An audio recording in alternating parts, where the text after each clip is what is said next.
President Trump announced yesterday, and his administration, they're reviewing all 55 million foreigners with visas for any violations. First of all, the number kind of took my breath away. We have 55 million people that are not U.S. citizens in this country. 55 million. How foreign is America? If you live in an American city, you probably find yourself thinking that really often. If you get in an Uber, the driver's almost always an immigrant. If you visit a farm, the workers are migrants. Stop at a university, about 25 to 30% of almost all universities are foreigners. It's happening all over, and we got a big reminder of that yesterday. The Trump administration announced that along with all of its efforts to round up and send back as many as 20 million illegal immigrants, it's going to look at the people supposedly legal in America. The administration says that anybody with a visa to be in the United States, whether it be an H-1B worker or a tourist or as a student, is subject to continuous vetting. If you become a Marxist and all of a sudden you say you hate our country and burn our flag, you should have your visa removed and returned back to your country. If all of a sudden you become an anti-American visitor, we have every right. We are no longer going to be suckers. The press freaked out that the administration would even be looking. Do you understand how screwed up the entire framing of our politics is? That the press gets mad that President Trump wants to know who's in the interior of our country? If you're a Somalian that came here and all of a sudden you are still an Islamist and you support Omar Fattah and Ilhan Omar and you're not assimilating to the United States of America, we have a serious problem. Until then, it turns out we've barely even looked at those people and whether they belong here.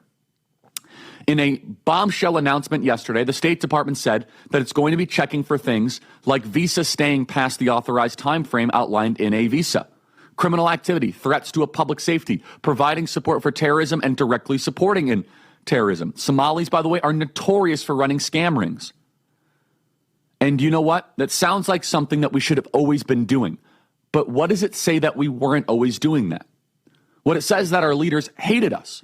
Our leaders see the world as 8 billion future Americans who have the right to come here whenever they want, the right to leech off our nation, the right to rob or plunder or loot America. The administration is finally saying no more. One of the best signs the other day was when Marco Rubio, who, again, Cuban, his family immigrated as refugees and assimilated. Marco Rubio announced that they were suspending all work visas for people coming here as truck drivers. By the way, if you are a law-abiding legal immigrant who is assimilated, this should be great news for you because it doesn't cheapen or dilute the process of you coming here. But the media, they are losing their mind over this. They're becoming unglued. The masks are off because they say, how dare President Trump knows who's in the nation?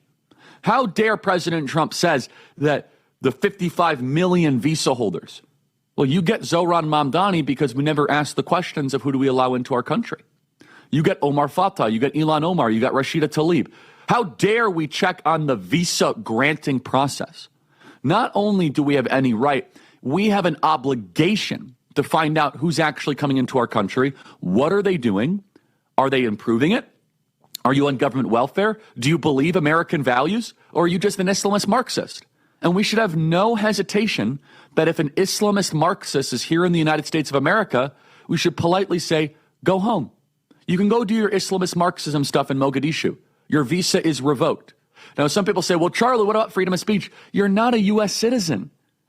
You're not. You're a visitor. You're here on a provisional basis. You are here in a time of trial. We're kind of figuring it out. Are you making the country better? Are you making it stronger? Are you being able to make us a better republic? No, instead, what we have done is we have been led to believe that no matter what, all of the Muslims that come into the United States, they must, or all the immigrants and whatever, they all must just be amazing. It's just a review. And a review shouldn't worry you. By the way, how many of them are criminals? And all the criminals should be sent back home.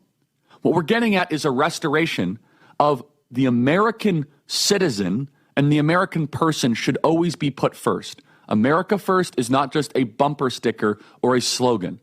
We're making it a reality.